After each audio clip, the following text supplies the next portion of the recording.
భగవాన్ విష్ణువు మహాదేవుడి గొంతును ఒకసారి గట్టిగా పట్టుకున్నారని చెబుతారు. ఆ పట్టింపు అంత బలంగా ఉండడంతో మహాదేవుడి కంఠంపై గుర్తులు ఏర్పడ్డాయి. సృష్టి నిర్మాణం కోసం ఆదిశక్తి మహాదేవుని నుండి వేరైపోయింది.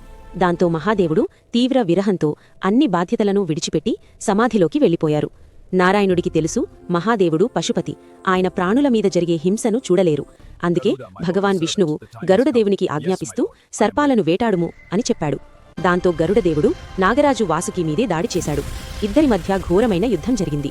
ఆ యుద్ధంలో వాసుకి ఓడిపోయి మహాదేవుడిని సహాయం కోసం పిలిచాడు. అప్పుడు మహాదేవుడు యుద్ధభూమికి వచ్చి గరుడదేవునితో వాసుకిని విడిచిపెట్టు అని అన్నారు. కాని గరుడదేవుడు, ఇది నా నారాయణుని ఆజ్ఞ, నేను వెనక్కి తగ్గలేను అని చెప్పాడు. దాంతో మహాదేవుడు భయంకరంగా కోపగించుకున్నారు.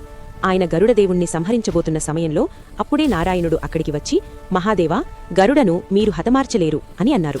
అప్పుడు నారాయణుడు మరియు మహాదేవుడి మధ్య భయంకరమైన యుద్ధం ప్రారంభమైంది.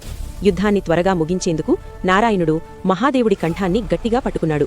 ఆ పట్టింపు వల్ల మహాదేవుడి కంఠంపై గుర్తులు పడ్డాయి. అందుకే ఆయనను శితికంఠుడు అని పిలుస్తారు.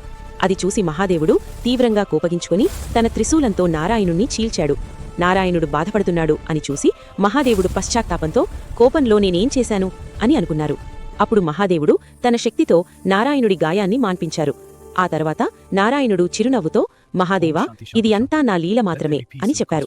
నారాయణుని నిజంగా హృదయపూర్వకంగా నమ్మే భక్తునికి ఆయన ఎప్పుడూ రక్షకుడిగా ఉంటాడు.